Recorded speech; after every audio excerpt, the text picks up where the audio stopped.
يا صباح الخير، ازيكم عاملين ايه؟ يا رب تكونوا بخير. بقول ليه صباح الخير لان الفيديو ده بيتسجل في الصباح. فيديو النهارده هنعمل مع بعض صينية بسبوسة حلوة جدا. للأمانة انا هعمل صينيتين، فالمقدار ده صينيتين بسبوسة. لكل صينية انا هستخدم كيسين من الموجود قصادكوا ده، كيسين من البسبوسة العبوة اللي هي 350 جرام.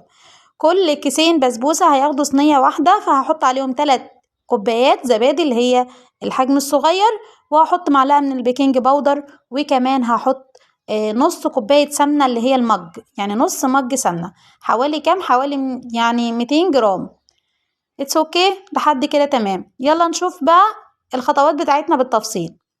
طبعا هجهز السيرب بتاعي او الشربات على النار. عبارة عن ايه؟ انا بحط لكل كوبايتين سكر بحط عليهم كوبايتين مية ونص عصير ليمون، نص معلقة صغيرة او نص ليمونة اعصريها، وحوش البذر بتاعها، وهتحطي كيسين فانيليا بعد ما تطفي عليها النار. تمام لحد كده تمام. هنا بقى هنبدأ اول خطوة. دي اول صينية انا هعملها، هصور معاكم واحدة والتانية هعملها نفس النظام. هجيب بقى السمنة. دول يا جماعة كوبايتين سمنة كبار، فأنا هضيف منهم دلوقتي، يعني دول كوبايتين إلا، فهضيف منهم المج اللي أنا قلت لكم عليه أو الكوباية اللي أنا قلت لكم عليها اللي هي حوالي 200 جرام. تمام. هضربهم كويس جدا مع الزبادي. وزي ما قلت لك ال 200 جرام دول عاملين قد ايه؟ يعني انت عندك كوباية الشاي تقللي منها شوية، يعني اكتر من النص. تمام لحد كده. هجيب بقى بعد ما نضرب الزبادي والسمنة كويس جدا، هنزل بالمحتوى بتاعي بتاع الخليط بتاع البسبوسة. وعايزة اقولك هنا خطوة مهمة جدا. اول ما تنزلي بالمحتوى بتاع الكيس اللي معاكي ما تقلبيش كتير. البسبوسة مش بتتقلب كتير يا جماعة، هي بتتبس كده بطريقة بسيطة. مش عايزة اللي هي تعجني فيها تطلع معاكي ناشفة ومش حلوة خالص. تمام. هنا كان المفروض ان انا احط معلقه البيكنج باودر مع البسبوسه، فانا نسيتها، فجبت حبه من الحليب مكان علبه الزبادي زي ما هي، وقلبتهم فيها بشويه الحليب وحطيتها عليهم. تمام كده. شايفين هنا بستها كويس جدا. هنا الحليب اللي انا قلت لكم عليه معلقتين لبن، حط عليهم معلقه بيكنج باودر واحده، وما تكتريش اكتر من كده. تمام. دي صينيه بسبوسه كبيره يا جماعه، يعني حلوه جدا، هتعمليها لبيتك حلوة قوي. انا بس عشان كانوا مطلوبين مني فعملت صينيتين كبار، كانت واحدة اوردر وواحدة للبيت عندنا. تمام كده خلاص، مش هقلب فيها كتير. وجبت الصينية بتاعتي هدهنها بالمادة الدهنية بالفرشة كده، ادهنيها معلقة سمنة، وتنزلي بالبسبوسة اللي انتي حضرتيها. يبقى اول حاجة قلنا نجيب الزبادي والسمنة نضربهم كويس جدا بالمضرب او بايدك، وتنزلي بالكيس البسبوسة او الكيسين اللي معاكي ايا كان المقدار اللي انت هتعمليه، وما تقلبيش كتير. هفردهم في الصينية زي ما انتوا شايفين. طبعا طريقة التقطيع المفضلة بتاعتي هوريها لكم بالتفصيل ان شاء الله دلوقتي، تكونوا استفدتوا منها. قطعيها هتبقى شكلها حلو جدا، وكمان حتى انتوا بتصوريها بتبقى شكلها حلو قوي وبتفرق، واللي هياكل منها هتعجبه قوي. اعمليها بالطريقة دي مش هتندمي، حلوة قوي وطريقة سهلة، مش عايزة اي افتكاسات ولا انك تضيف عليها حاجات كتيرة. لا، دي البسبوسة التقليدية بتاعتنا اللي كلنا بنحبها. دي طريقة التقطيع بتاعتي. بقسم صينية البسبوسة نصين، وكل نص برضو بقسمه نصين، وبتبقى بقى 4 أجزاء معايا، وكل ربع بقسمه نصين. تمام. يعني هتكون معايا الأربعة هتكون 8 أجزاء. قطعتها بالشكل ده 7 أو 8. وبعد كده باجي في النص بقسمها خط تاني، بس الجزئية دي فصلت مني، وبعد كده اديها 8 العكس بقى، فبتطلع معايا بالشكل المعين ده.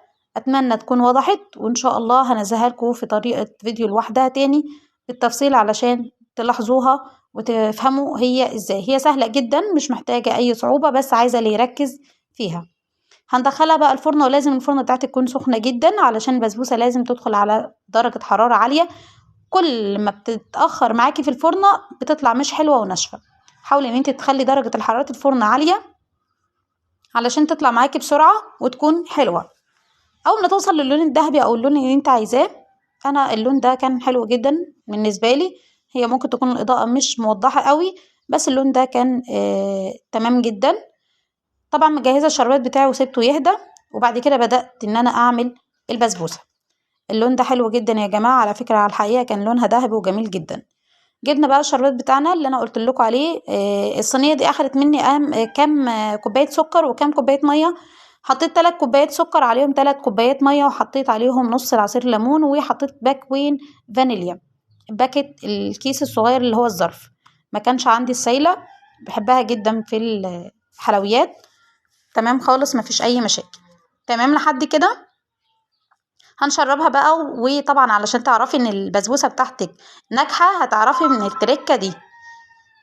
اول ما تشرب معاكي السيرب او الشربات تعرفي ان هي كده البسبوسه بسم الله ما شاء الله مرمله وجميله، وبتشرب الشربات يعني ناجحه 100%. تمام لحد كده نسيبها تهدى. تقدري ان انت تغطيها باي حاجه في الوقت ده علشان تبقى طريه معاكي كويس جدا.